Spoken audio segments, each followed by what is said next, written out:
Друзья, всем привет! Сегодня посмотрим интереснейшее видео, на которое ушло более 200 дней в общей сложности. То есть работа проделана на самом деле колоссальная. Давайте маленькую предысторию расскажу. Более 200 дней тому назад Надя пришла ко мне в сообщество в Трезожнике для того, чтобы убрать вредные привычки. И так получилось, что она не придумывала велосипед, шла шаг за шагом и дошла до первой отметки в 30 дней. Записала видео отчетное, прислала мне, я говорю: молодец, продолжай. Она говорит: хорошо, так и планировала. Дальше. Присылает видео уже Надя на 60 дней. Я смотрю и прям результаты налицо. Думаю, класс, вообще про себя думаю, молодец. Не буду специально об этом говорить для того, чтобы не спугнуть. Не спугнул. На 200 дней Надя присылает видео отчетное о том, как у нее поменялась жизнь. Собственно, я решил объединить все эти три части в одно видео для того, чтобы вы увидели от и до трансформацию, изменения, как человек мыслил тогда, как человек мыслит сейчас. В общем, для того, чтобы вам было больше мотивации поменять как-то свою жизнь, да, убрать лишнее со своей жизни и показать, что это все легко, если в это верить, если не держаться за то ненужное, что вам не нужно, то в действительности будет получаться все легко и просто. Как это получилось, не буду спойлерить, давайте вы посмотрите, а там уже для себя сделаете выводы. Еще очень важно, хочу заметить, что Надя начала вести телеграм-канал по йоге. И я думаю, если будет у нее больше аудитории, то у нее будет больше мотивации вести канал по йоге. И если для тебя это нужно, полезно и считаешь нужным добавить в свою жизнь больше активностей, то, пожалуйста, переходи по ссылке в закрепленном комментарии и подписывайся на Надю. Надя меня об этом не просила, я думаю, что для нее будет это полезно для того, чтобы добавить в свою жизнь больше активности и больше ценности отдавать другим, чтобы, собственно, было лучше ей непосредственно. Потому что, как мне кажется, если человек занимается этим, значит, ему это нравится. Давайте поддержим Надю. Ну и приятного просмотра. Сначала вы посмотрите видео на 30 дней, потом на 60 дней и потом на 200 дней. Приятного просмотра. Начинаем. Привет, дневник утра. Трезожники, меня зовут Надежда, я 30 дней уже веду здоровый образ жизни, 30 дней уже трезожница. Я начала эти 30 дней с похмелья, то есть у меня был день рождения, на самом день рождения мы не очень пили, на следующий день мне захотелось просекко. И вот, в общем, похмелье жутко было от просека. Я вообще профессиональная танцовщица, и всю жизнь очень многого добилась, но сейчас уже, анализируя все эти годы, когда я употребляла алкоголь и курила, то есть я бросила полностью алкоголь, сигареты и есть мясо, и я понимаю, что очень было много ситуаций, в которых я могла бы добиться большего успеха, лучше бы ко мне серьезнее относились люди, если бы у меня было больше энергии. Просто алкоголь у меня отнимал энергию, веру в себя. Вот первое изменение в организме, которое я заметила за собой, это у меня появилась уверенность в себе. И в общении с людьми также. То есть я пила, чтобы легче было общаться с людьми, потому что я считала себя интровертным человеком в некоторых ситуациях. Но на самом деле, когда я не пью, мне намного проще общаться с людьми. И вот это появилось. Уверенность в себе, вера в мои силы, в свои силы. Я перестала сомневаться в себе. Вот пока на данный момент такое состояние, не знаю, как будет дальше, но вот сейчас так. Также пропали приступы депрессии у меня, такого депрессивного состояния. Потому что депрессия — это серьезное понятие, да, такого немножко депрессивного, ничего не хочется, ничего не хочу. Воскресенье в основном. Я не любила воскресенье, потому что у меня вот такое было. Я думала, потому что я ничего не делаю, на самом деле это был просто отходняк от субботней вечеринки. Вот, это вторая причина. Пропали приступы депрессника. Третья — пропала нервозность. Меня все считали, вся семья меня считает психом. Я даже вот почему еще бросила пить, потому что очень поругалась со своей сестрой. С ней давно не виделись, и на мой день рождения мы с ней жутко поругались. Я сказала неприятные вещи, то есть она там в чем-то не права, но я бы могла абсолютно точно сдержаться, не говорить ей всякие гадости. Не психовать при всех, не орать. Вот эта нервозность. Такое ощущение, что прошла. Первую неделю было очень сложно. Мне казалось, что я Ну, я еще была в сложной ситуации, там и отец пил, ну, когда я... То есть он пьет, да, но просто я была тогда у него. Когда я бросала, я была в гостях у отца, и вот я была, сдерживалась, приходилось очень по многим ситуациям. Но вот сейчас я понимаю, что эта нервозность ушла. Может быть, я уже просто их уже не вижу, но я думаю, что я уже по-другому воспринимала это все. Четвертая причина. Я стала лучше выглядеть. У меня уменьшились отеки. Вот я все хотела себе сделать операцию чтобы убрать мешки под глазами, но они у меня сами потихоньку убираются. Еще, конечно, остались, но убираются. Стала кожа чище, более цвет такой лица выровнялся. Меньше видны морщины, и больше тело стало более таким спортивным. Оно уже у меня, в принципе, было спортивным, вопреки употреблению алкоголя, да, потому что это моя профессия. Но я чувствую, что прям мышцы, видно, стало больше. Вот. И я даже похудела. Я, конечно, этого особо не хотела, потому что у меня никаких проблем с лишним весом, но не поправилась, по крайней мере, после отказа от сигарет и алкоголя. Вот, но я еще с едой убирала мясо, как бы компенсируя там тофу всякими крупами, другими белками. Вот, выносливость в спорте у меня улучшилась, да, я стала бегать регулярнее, чем раньше. То есть раньше там побегаю 3 дня, в субботу, в пятницу напьюсь, все, потом уже там 3 дня не бегаю, потом опять, бывает, неделю не бегаю, вот. Ну, в общем, гибкость увеличивалась, я йогой занимаюсь, и чувствую, что гибкость спина, в принципе, почти перестала болеть, но если, конечно, не занимаюсь, да, каждый день или через день хотя бы. А так, если не занимаюсь, чуть-чуть болит спина, но это проблема небольшая. Продуктивность в работе увеличилась. Шестая причина. Продуктивность увеличилась. Во-первых, потому что, наверное, не думаю 10 раз, ой, надо бы вот это сделать. Записываю на всех бумажках, там во всех телефонах, вот это сделать. В результате там очень долго это делаю. Но с каким-то трудом, преодолением себя все время.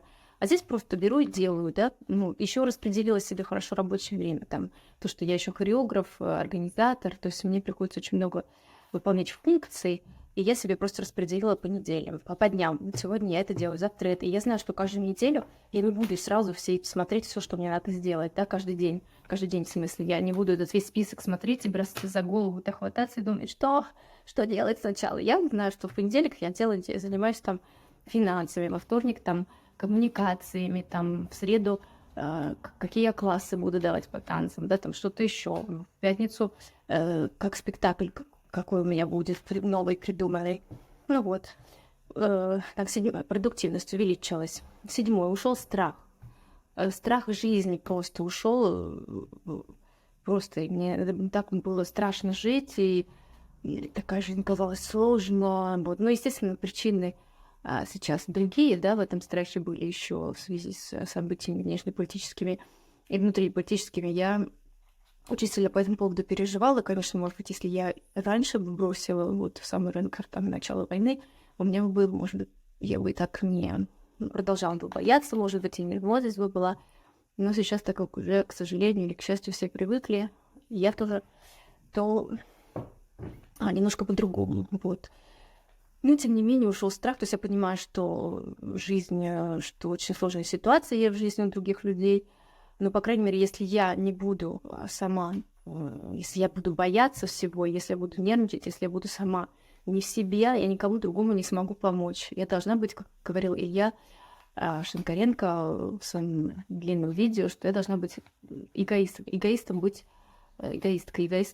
быть неплохо, эгоисткой быть хорошо, в хорошем смысле, потому что тогда, если ты сама себе поможешь, ты другим тоже сможешь помочь.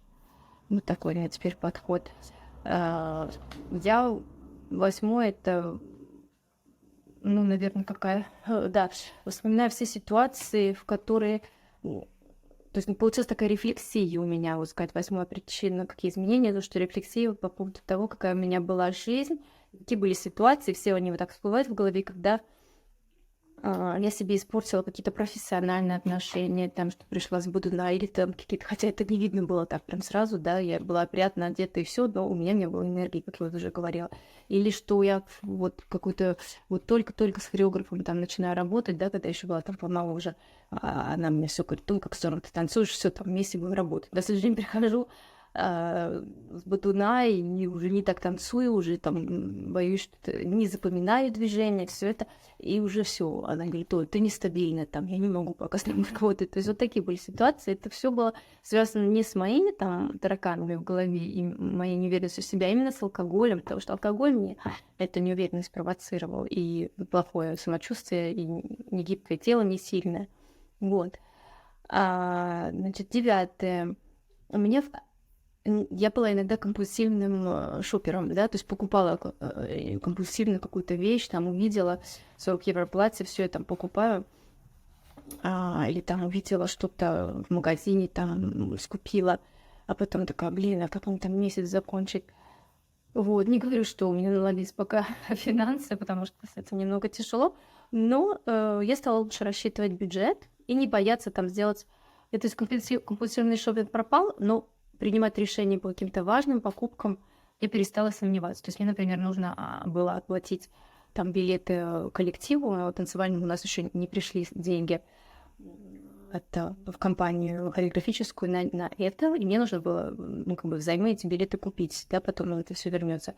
И вот я раньше бы там сидела, не знала, ой, как мне быть, у меня нет денег, где я буду их брать, то есть целая была бы там, всем бы на уши подняла, а это просто взяла и купила. Там как раз был такой день, я не знаю, 28-й, что ли, или 26-й, когда Илья сказал: купите что-нибудь себе подороже. Это у меня вот это было, да, то есть я не посомневалась, что нужно это сделать, и сделала просто, да. Вот. Ну, появляются еще идеи, как еще я могу заработать. Как еще могу заработать, где подработать, когда вот сложный какой-то месяц, там какие, может быть, частные уроки дать, что-то продать там даже, да, из ненужного, как Илья советовал, да, если уж совсем сложно. Действительно, почему куча вещей там валяется, каких-то, почему не продать? Там купила недавно какие-то духи, они потом поняла, что они мне не нужны, из duty free, и сейчас думаю, вот что мне с ними делать, ну, может быть, их продать действительно кому-то, они все запечатанные, красивая упаковка, да, человек будет рад, мне тоже хорошо. Там 10-е, последнее, и вот изменился, нету страха. Я уже, кстати, это записала, но не проверила. 2 раза один пункт, значит, это очень важный пункт, что нету страха жизни. Вот и главное, как будто бы вернулась в детство. Вот в детстве мы просыпались, и просто мир был прекрасен, да, нам хотелось жить, нам хотелось творить, что-то новое узнавать. Вот это было. А когда в 13 лет я попробовала алкоголь, наверное, и раньше попробовала, еще в семейных праздников, потому что все, естественно, пили, вся семья, там еще 90-е годы. Вот, и я в 8 лет там, что ли, за кем-то добавляла шампанское из бокалов. А в 13 лет попробовала водку там, а сигареты вообще там лет в 11, да, дедушки украла там. И я до 13 лет, там, до 11, наверное, все было нормально, а потом вот это вот началось. Потому что некоторые думают, ты взрослеешь, ты становишься, понимаешь жизнь, там, поэтому радость жизни уходит. А сейчас просто понимаю, нет, это все были вредные привычки. Это вредные привычки дают это страх жизни, сомнения и осознание, что жизнь какая-то не такая, что что-то не так. А вот эта радость, она появляется реально, когда не употребляешь алкоголь.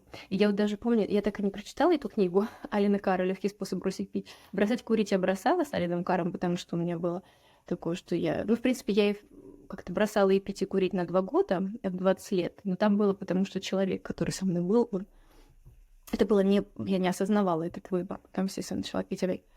Но сигареты я бросила, потом я периодически курила, когда пила, то есть, да. То есть я все равно курила, получается, потому что пила я часто.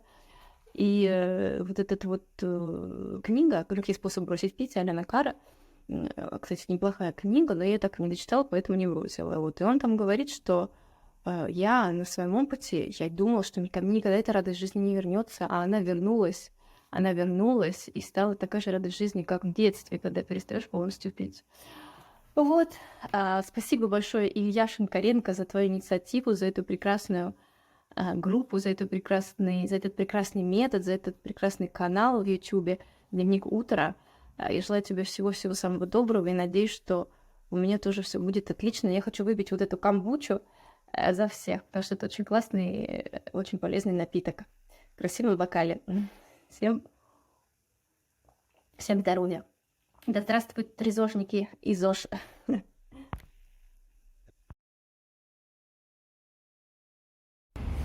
Здравствуйте, дорогие трезожники! Сегодня я бы хотела записать видео о 60 днях трезвости, которые я уже 60 дней я не пью алкоголь, не курю сигареты и не употребляю никакие другие вредные привычки. В течение 30... Мое предыдущее видео, которое вы видели, это было 30 дней, как я не употребляла вредные привычки, вредные вещества. Там я была в полнейшей эйфории от такого, и у меня не было никаких симптомов отмены. Мне это все было очень легко, это было прекрасное время. Теперь же это немножко по-другому. То есть уже немножко реальная жизнь сначала, глаза открылись. Были периоды кризиса, когда я чувствовала симптомы отмены. Ну, давайте по порядку. Значит, я несколько себе выделила такой школьной тетрадки, выделила из себя несколько пунктов. Значит, первое, да, эйфория трезвой жизни прошла. Где-то симптомы отмены, то есть это такое состояние небольшой депрессии, когда не хочется жить, не хочется что-то делать. Ну, еще там у меня параллельно идет такая сложная, запутанная история любви, поэтому, может быть, с этим все связано.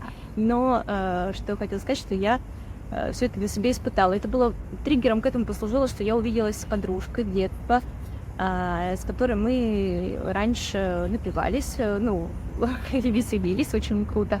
Вот, поэтому мне это все вспомнилось, и я подумала, неужели больше никогда у нас не будет такого прекрасного времени, потому что нам было немного скучно, она немножко в такой небольшой депрессии находится из-за того, что в мире одни катастрофы, и я как бы все это очень эмпатичный человек, все это переняла, и мы такие, блин, мы даже не можем напиться, хотя она это все, она со мной вместе не пила, то есть она даже не поставила алкоголь на стол, она сказала, ты молодец, у меня тут другая есть подружка, которая тоже не пьет, мне это все легко, она говорит, мы даже не хочется пить алкоголь, как бы, вот, и она до сих пор, по-моему, не пьет, надо у нее спросить, там, это было 35-36 день, сейчас 60 дней у меня, может быть, она уже сама там в 25-м дне каком-то трезвости, вот, и с сигаретами такого нет, потому что я как бы курила только когда пила, вот пила я часто, но как-то нет такого, что хочется курить, да. А вот именно выкидку было такое.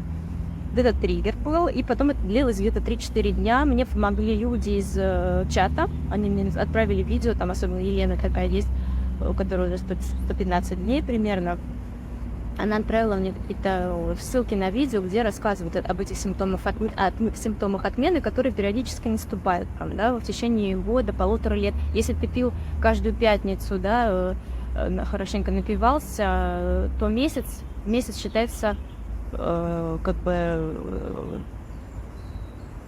ну, все это может длиться там, извините, я не помню, но 1,5 года, по-моему, это все может длиться, да, если полкапитет. Вот, еще также в жизни, конечно же, проблемы никуда не ушли. Там эйфория тут закончилась, проблемы все здесь, и их надо решать. Но уже какая-то есть систематизация, наверное, что раньше просто я закрывала глаза. Если что-то меня не устраивало, я думаю, ну ладно, там, погуляю, отдохну, все забудется. И потом это все накапливалось. У меня был такой период, что я не могла смотреть почту, мейлы, да, у меня это все накапливалось, и я потом с таким лицом просто все это разбирала в какой-то день. Сейчас это все, у меня уже нет таких висяков, нету, я как бы все это отслеживаю. И просто я раньше убегала от проблем, да, теперь приходится их решать и думать, что я действительно хочу. Я понимаю, что я действительно хочу, что там кто-то в этой жизни меня не устраивает, в своей жизни артистки, танцовщицы, да, какие-то вещи нужно менять, я их меняю. Еще положительный момент, третий, это то, что я с удовольствием теперь, мне не лень, не влом ходить на мероприятия какие-то культурные. Я, например, ходила всегда вечером, думаю, блин, среди недели куда-то идти, с кем-то там, потому что у меня такая профессия, мне нужно постоянно на каких-то светских вечеринках присутствовать и обсуждать что-то там, да, с кем-то зацепиться, что там, мой спектакль поставят, не поставят, заметят, не заметят. И раньше я думала, вот идти куда-то, там будут обязательно давать вино, придется пить, и потом на следующий день это все, я не смогу заниматься, не смогу тренироваться, танцевать. Все. А здесь я как бы нет проблем. То есть даже или если какие-то по работе вечеринки, и даже если вечеринки какие-то личные, я все равно с радостью туда шла, и даже если это поздно вечером было, я знала, что на следующий день буду в прекрасном состоянии и пойду работать, заниматься, танцевать. Например, был день рождения друга, я пошла туда, принесла газировку, там все пили пиво, мы подрагилась к пиву, и я была в прекрасном состоянии. Потом после спектакля моего, мне подарили, кстати, бутылки вина, я их открыла этим людям, которые подарила, и потому что они купили, они поступили, да, ну, как бы, я вообще советовала выкинуть, пылить, но я не смогла, потому что они подарили, мне было неудобно это все не открыть, там, как бы, принять, да, вот они за все пили, я пила там воду, и я была в прекрасном состоянии тоже на следующий день. Вот поэтому мне не лень ходить на какие-то мероприятия. Вот это я уже говорила, 30 дней, мне все-таки повысилась гибкость тела, да, выносливость, я уже знаю, что больше там довольна собой в профессиональном плане, как я танцую, как я двигаюсь, все это. Есть энергия все время. Вот. Денег пока не прибавилось, не прибавилось денег, но есть желание что-то поменять в своей жизни, чтобы они появились. И как бы работаем над этим, да, сколько это времени займет, я не знаю. И я также продвинулась больше к своим целям. Делаю маленькие шаги, надеюсь, что батарейка не сядет. Делаю маленькие шаги к осуществлению этих целей. Следующее. Я люблю трезвые вечера и беспохмельные утра. Это просто круто. И еще я стала более общительной, да, потому что как бы алкоголь, наоборот, меня как-то пришибал, и я какая-то сидела такая, втыкала, а сейчас я больше общаюсь и внимательна к другим стала, к другим проблемам других людей. 30 дней я отметила, что у меня не было ПМС. Теперь я знаю, что он есть, предменструальный синдром, он есть, он никуда не ушел. Ну вот, как бы, это не зависит от алкоголя, как оказалось. Даже поняла, что есть хорошие и плохие дни. Раньше я после 30 дней, я думаю, все, депрессия, это была от алкоголя, это все навсегда от меня ушло, больше этого не будет. Нет, это будет, это жизнь. То есть плохие дни будут все равно, но ты просто знаешь, что будут хорошие дни, и ты как-то спокойнее к этому относишься. Вот симптомы будут уходить постепенно, это я уже... еще я прочитала книгу Алена Карра «Легкий способ бросить пить», она мне очень хорошо вставила мозг после симптомов отмены, реально, я вам всем советую. Какую другую книгу надо прочитать теперь к 100 дням уже, да? Я повысила, наверное, свой финансовый термостат по совету Ильи, да, стала тратить больше, покупать хорошую еду, увеличила расходы, но доходы пока не пришли, вот. Ну, они, наверное, когда-то придут. Вот. Я немножко изменила, то есть я не каждый день бегаю, как раньше, потому что у меня начались тренировки, начались занятия регулярные, поэтому я не бегаю каждый день, иначе я просто не выдержу, но я медитирую. Каждый день стала медитировать, заниматься дыханием, дыхательными упражнениями. Это очень прям день мой настраивает красный уровень, что мне это нравится. Также я уважаю себя и знаю, что дальше будет только лучше. Вот это вот еще такое важное достижение. И я легче принимаю решения, я так думаю. Вот, я вам желаю всем прекрасной трезвости и запишу следующее видео. Будем на связи. Пока-пока.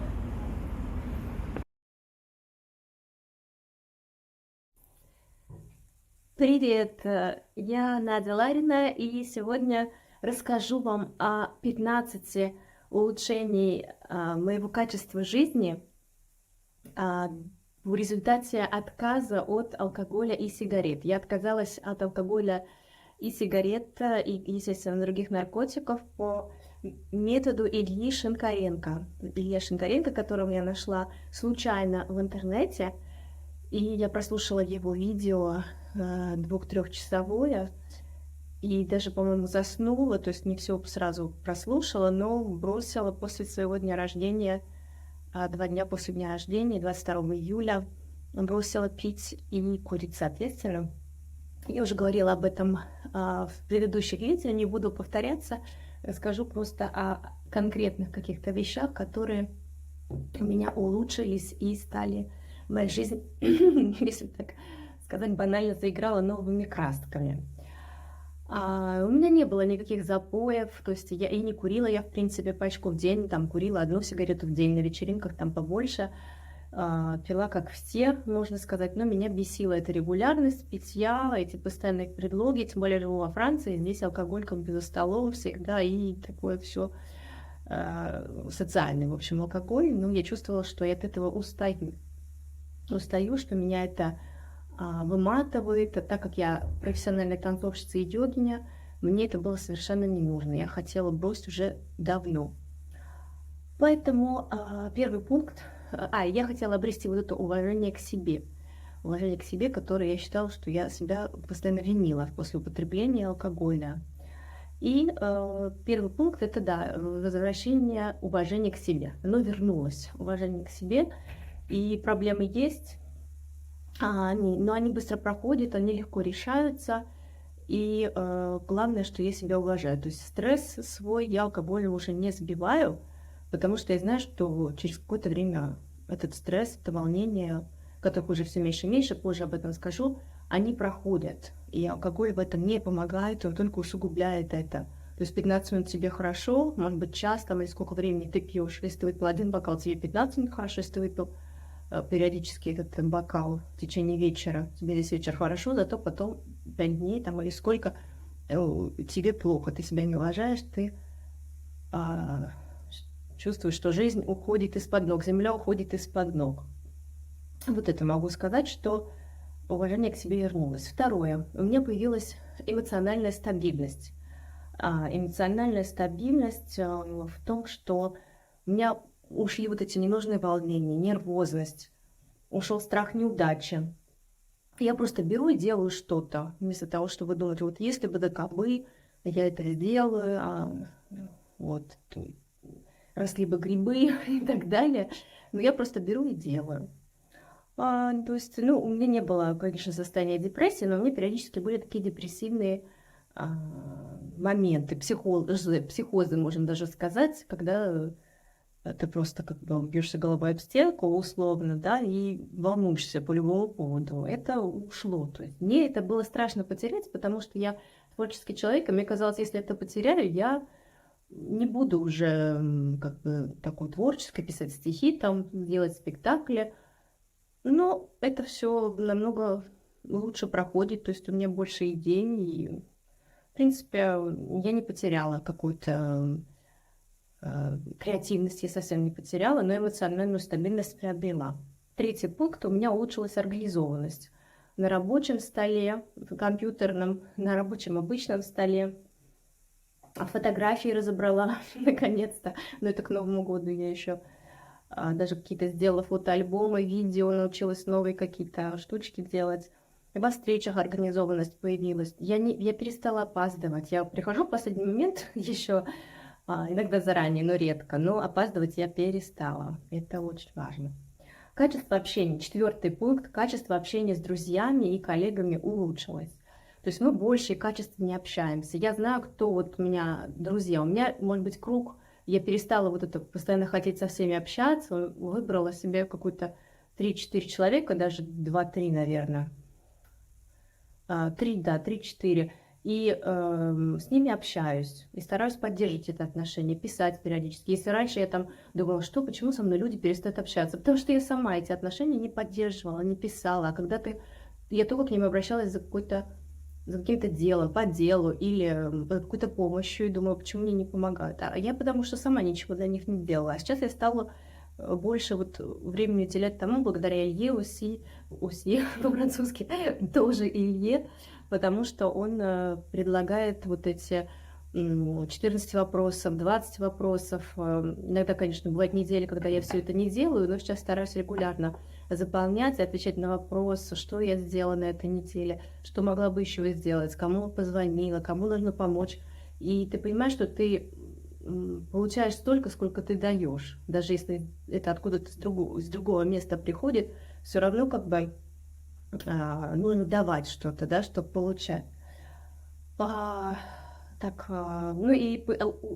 Страх вот этот не понравится, да, друзьям, коллегам, особенно каким-то незнакомым людям, да, он ушел этот страх, и просто ты общаешься такая, какая ты есть, настоящая. Это вот многие говорят, кстати, в группе в Трезожниках, если вы подписались, еще не подписались, обязательно подпишитесь. по методу Ильи на канале в чате в Трезожниках очень многие люди говорят о том, что ушло залипание вот, просто в общении с людьми. Даже на малых сроках я тоже это отмечала. Типа, вот. Улучшение качества отношений, 5-й пункт, с любимым человеком. Они улучшились, потому что я такой человек, выношу мозг периодически. И несмотря на то, что я продолжаю это делать, но уже меньше это делаю, и лишние переживания, вот эти ревность, они немножко уходят. Ну, хотя бы я знаю, как это контролировать, да, я все равно такая же эмоциональная и ревнивая, но то есть я знаю, как это все в другое русло отправить, да, то есть постепенно, это еще не идеал, да, но постепенно все это налаживается. 6-й пункт. Улучшение ведения бюджета. Моего личного бюджета, бюджета моей танцевальной компании. И, то есть я даже, например, если раньше, чтобы вести бухгалтерию, да, танцевальной компании, когда нужно было подводить итоги года, я это все делала в последний момент, рвя на себе волосы, последнюю ночь там, перед отправкой этих документов. Вот сегодня, например, за январь потихоньку подвела итог, и буду каждый месяц вот так вот подводить, потому что оказалось так, что в результате, как я компанию загнала в долги, мне пришлось расстаться там с некоторыми сотрудниками, и поэтому я какие-то вещи сама стала делать. Раньше я думала, что я на это не способна, или просто я это делаю в последний момент. Сейчас как-то более-менее это все организовала, и потихоньку и свой бюджет тоже распределяю, траты снизила, ненужные какие-то покупки. И мне от этого, если раньше я там, если что-то не могу себе позволить, у меня начиналось какое-то такое некомфортное состояние. То есть я была зависима от каких-то, извините, меня позвали на ужин, но я скоро пойду, зависима от каких-то,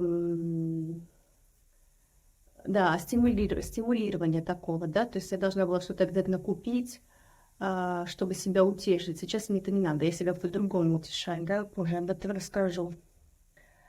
Также по поводу улучшения ведения бюджета я договорилась со всеми, кому я должна об уплате этих долгов, в основном это долги компании, и потихоньку распределила, как я их выплачу. Тоже это совет Ильи в его программе 30 дней, когда он это советует. Если первый раз, когда эту программу проходила, я, кстати, 3 раза проходила в течение этих 200 дней. Вот последний раз я сейчас, по-моему, на 20-м дне.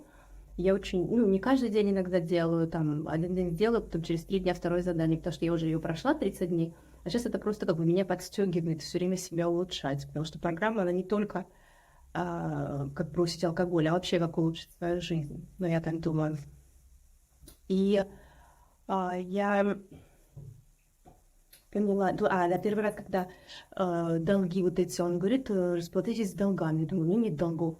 А потом оказалось, что у меня их столько, потому что я просто не контролировала бюджет своей компании, да, в общем, это потихоньку видимость появилась вообще, да, всего, и наладилась финансовое ведение бюджета. 7-й пункт – это улучшение качества сна. То есть я сплю нормально, не просыпаюсь с ужасным сушняком, то есть когда я раньше выпью там даже бокал вина, или несколько, естественно, просыпалась, потому что один бокал обычно не получается. Да, если вы это еще не заметили, обычно за ним, только если ты там себя прямо ограничиваешь, как здесь во Франции, например, можно вести машину, если ты выпил 1 бокал вина, да, то есть у тебя еще это считается нормальным. То есть по закону, да, ты можешь там какой-то определенный количество алкоголя в крови иметь. Тогда люди ограничиваются 1 бокалом, а если нет такого, то они не ограничиваются. Потому что хочется все больше и больше, да, уже барьеры какие-то внутренние, барьеры внешние и внутренние стираются, когда 1 бокал выпиваешь. И второй, уже хочется и второй, когда второй уже и третий, вот, поэтому ночью, естественно, просыпаешься с сушняком и не высыпаешься, да. Вот. Но также я еще разрешаю себе спать иногда, когда есть возможность, и отдыхать днем, то есть не заставляю себя там вставать. И я, конечно, советую, да, вставать в определенное время. Я еще не совсем следую этому пункту, но очень люблю спать, поэтому разрешаю себе такое дело. 8 пункт равнодушие к алкоголю. Вообще абсолютно. То есть не обращаю внимания уже. Если раньше там ёкало что-то долгое время, особенно белое вино холодно любила, смотрела в этом бокале, как же хочу. А сейчас просто вот я живу там с друзьями, которые пьют вино каждый вечер. Ну, французы, да, бокал вина, 2 бокала. И то есть меня это абсолютно не трогает. Абсолютно. То есть я даже не смотрю на эту бутылку. Раньше там смотрела на бутылку, думала, хочется все-таки. А сейчас даже просто не реагирую, да, пью воду. Я так люблю пить воду. Я раньше так никогда не любила пить воду. Я просто раньше себя там заставляла, да, вот, надо выпить воду, все. А сейчас просто мне так хочется. Я замечаю, что я прям за ужином пью много воды, за завтраком, за обедом и в перерывах. Ну, говорят, что нельзя во время еды пить, но я пью. И все тоже так делают, и я думаю, что это очень хорошая идея. Не нужно себя ограничивать в воде. Вот. Чай после еды плохо пить, а воду хорошо. Что еще? 9 пункт. У меня появился здоровый пофигизм. Вот. А может, просто поменялись приоритеты, может такое быть. Но стало меньше хотеться вот какого-то прям признания такого сильного в работе. Просто хочется жить и радоваться жизни, зарабатывая нормальные деньги. Вот. То, что раньше было очень важным, стало таким не совсем важным. Немножко поменялись приоритеты. Это можно назвать здоровым пофигизмом или сменой приоритета. Вот так можем сказать. 10 пункт. Появился позитивный настрой на реализацию финансовых ожиданий. Что я этим хочу сказать? То есть появилась вера и настрой, самое главное, на хороший заработок и вера в это. Потому что раньше, вот, особенно здесь, в Европе, очень сложно, если у тебя нет жилья, квартиры, оно стоит нереальных денег, если у тебя родители никакого наследства не оставили, или если у тебя тут нет просто семьи, да, вся семья там в твоей родной стране, то практически невозможно это сделать. Или если ты там на 25 лет возьмешь кредит и будешь платить, зависеть там от этого, а по-другому никак. Но у меня там свои определенные планы появились, и появилась вера в то, что я смогу это сделать. И появилось главное желание. Если раньше думала, ничего, в съемной квартире буду жить там всю жизнь. Сейчас уже такого нету. Ну, может, возраст, может, действительно в результате отказа от алкоголя меняются какие-то нейронные связи. Я не знаю. 11 пункт – улучшение здоровья. Могу сказать, что я занялась своим здоровьем, и я сделала чекап организма, да, то есть, ну, не полный чекап, но какие-то вещи, которые мне нужно было обязательно сделать. Сделала процедуры, которые мне нужно было сделать, и я продолжаю это делать. То есть для меня это уже не какой-то там... Здесь очень сложно вообще с медицинской системой, очень сложно взять, записаться к врачу во Франции, но мне это получается. Как я и раньше, в принципе, со всеми документами здесь разбиралась сама, так и сейчас с врачами я сама разбираюсь, и, в принципе, могу сказать, что чувствую от этого себя хорошо, потому что знаю, что это нужно делать. Вот. 12 пункт – это оптимизация времени. И благодаря этому у меня уменьшились вообще нагрузки на меня. То есть я меньше стала себя нагружать и хорошо распределять время. Больше спать, несмотря на это, да, я уже сказала. Но и не вини себя, когда что-то не успеваю. Так как я ставлю реализуемые цели на день, кошка моя ходит, вот, а не так, как раньше, все подряд, напишу себе на листочке, 3 листочка испишу, сделаю 3 пункта, а потом все копится, ты их переписываешь, там, вычеркиваешь на каких-то листочках, господи. А еще стараюсь 5 пунктов написать в день, и думаю, больше не успею, ну, там, 2-3 пункта не успею, там, их переношу. Да, стараюсь на чем-то одном сосредоточиться, а потом уже мелкие какие-то вещи делать в определенный день. Да, висяки какие-то, как Илья советует, определенный день выбрать неделю на них и прямо делать. Вот. Кошка ест. А еще распределила вот активности по дням, какие-то занятия, в смысле. То есть в понедельник у меня там административная работа, во вторник производство, спектакль, ничего там еще. В среду подготовка уроков танцевальных там или по йоге, в четверг продажи, спектакли, уроков, вот такое все. В пятницу соцсети, коммуникация и ну, не всегда я соблюдаю, конечно, я просто знаю, что если я не берусь за голову, да, что мне все надо делать. Я какое-то определенное направление выбираю и делаю в этот день. Вот. Потом 13-й пункт, почти пришли к концу. У меня улучшилось качество отдыха. Да, я его планирую. То есть, если в выходные я не работаю, у меня бывает такое, что я иду на мастер-классы в выходные или выступаю. Если я не работаю в выходные, то я иду в кино гулять, встречаюсь с друзьями. И ну, это прекрасно меня заряжает позитивной энергией, да. Что еще? И 14-й пункт. У меня появилась регулярность щадящих телесных практик. Да? Если раньше я там себя заставляла 5 километров в день бегать, 4 часа танцевать, потом я ничего не могла делать другого, какую-то работу такую рутинную я не могла делать, потому что не было просто силы, хотелось просто лежать. Сейчас, мне, конечно, нужны такие тренировки, но я стараюсь их как-то распределять, и особенно щадящими практиками заниматься. Я каждый день практикую йогу, немного, 20 минут, и медитацию часто практикую, раз в неделю бегаю, иногда больше. Вот. Также такие вещи, которые мне доставляют удовольствие, да, игра на гитаре, пение. Мне тоже стараюсь хотя бы 3 раза в неделю это делать. И, то есть, основной вывод это, конечно, лучше регулярно, но мало. Лучше регулярно, извините, чем много.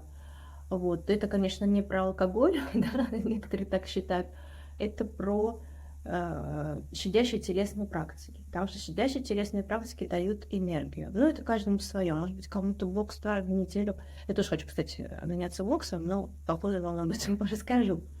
И 15-й пункт, последний, исчезает симптомы отмены. Что это такое? Это когда у тебя такое ощущение, что ты выпил алкоголь 2 дня назад, и такие же признаки, да, там, депрессивное состояние, даже еще в 3 раза больше, чем если бы ты пил алкоголь. Все кажется бренным, не хочется жить, не хочется ничего делать, нет мотивации. И такое состояние, когда все валится из рук, и сомневаешься в своей трезвости. У меня вот с последнего видео, 100 дней, или видео тоже делала, после этого у меня был 1 раз только, едва, ну, какой-то прямо 1 раз, наверное, вот эти были симптомы отмены.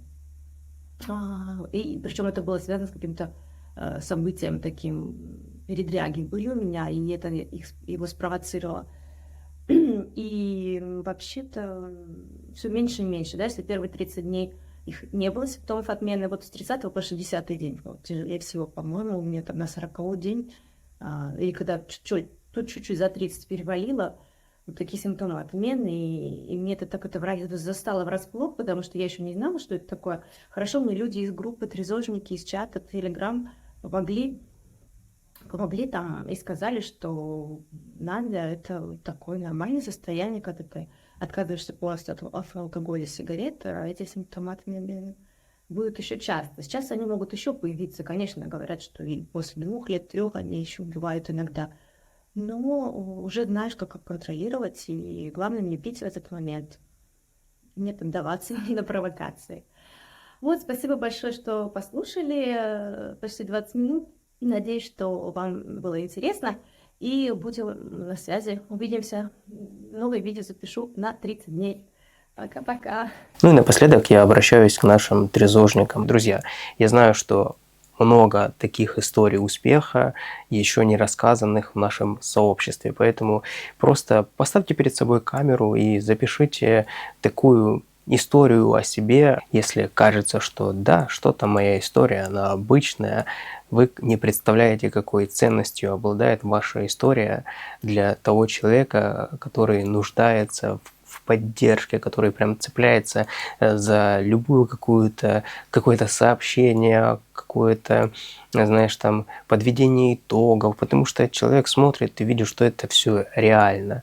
Когда ты находишься там, в той пропасти, тебе кажется, что выхода нет. А когда ты видишь реальные истории успеха, то и появляется мотивация, появляются силы, и потом со временем человек, уже опираясь на твою мотивацию, будет рассказывать другим свою историю, и другие будут смотреть и мотивироваться этим.